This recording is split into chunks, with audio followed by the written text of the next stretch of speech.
Here are 6 quick things you can do with Dynawide. I have this instance of FL keys. And I think we can spice it up a bit. Number 1, basically you can use Dynawide as an EQ. You have these 4 bands and you can adjust the gain of them.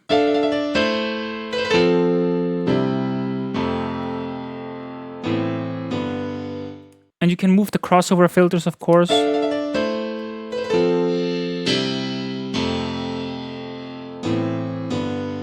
Next up, this is a multiband stereo spreader. We can listen to a specific band and increase the width of this band. Alright, that's nice. We can enable automatic gain compensation.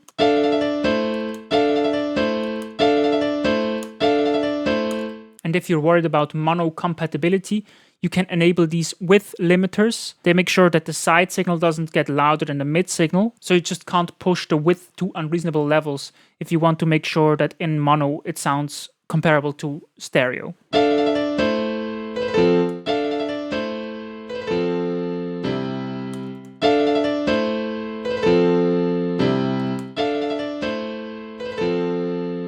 This doesn't seem to be an ideal source to show this, but the next use case is ideal for a piano that could use some more width. Let's look at the next line.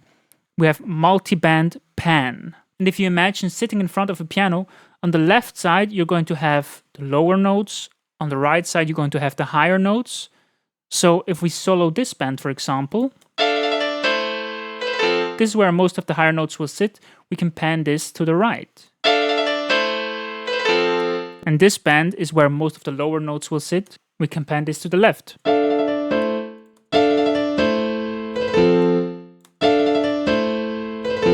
And the top and bottom band, maybe don't pan those because the bottom one is more of the rumble, the bass, and they won't have a lot of directionality in a physical space. And the high one is mostly upper harmonics, especially if we take up this crossover filter a bit. So we can move around the stereo image quite a bit.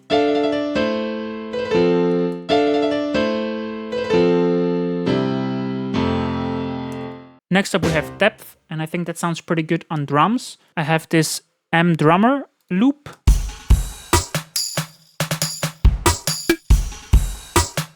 And this is already with Dynawide. Without Dynawide it sounds like this. And with.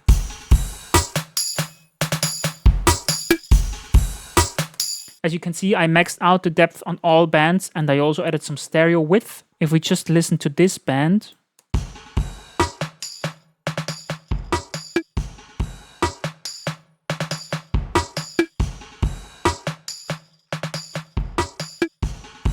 or the lowest band,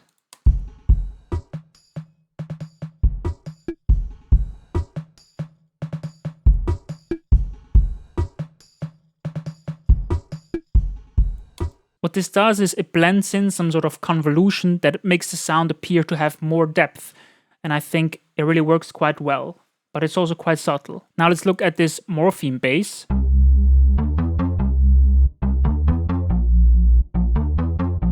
This one also had quite a transformation through Dynawide. Dry, it sounds like this.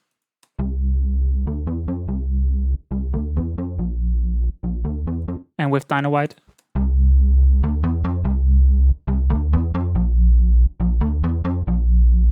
What I did here, of course, I boosted the high end quite a bit. As I showed, you can pretty much use it as an EQ. And if we listen to this band, for example,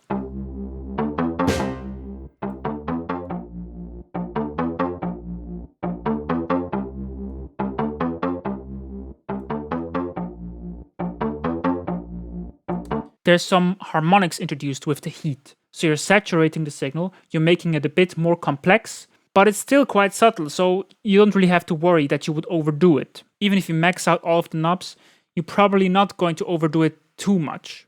So that's pretty cool. Let's listen to the low band.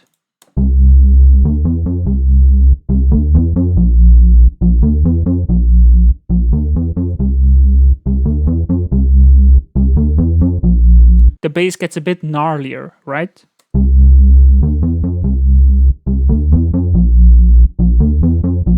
And then, thing number 6 you can do, I already did on this bass as well. You can basically use it as a monomizer. Sometimes you want to make sure that your low end isn't too stereo, isn't too wide. You want to contain it. That's exactly what you can do with these switches right here. The circle means your signal will come out mono, no matter what you do up here. So originally there was some stereo width to this bass, but then you can turn it mono.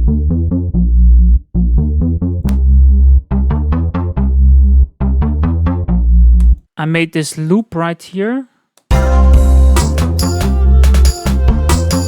Alright, we have these synth keys, and currently Dynawide isn't doing anything on here. Let's look at some presets we could use.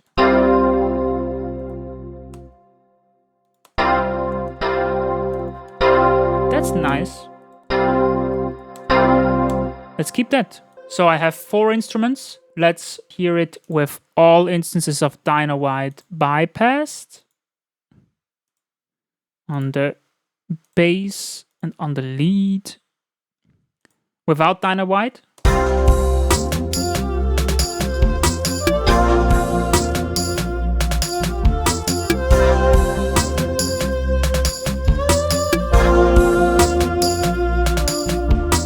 And with.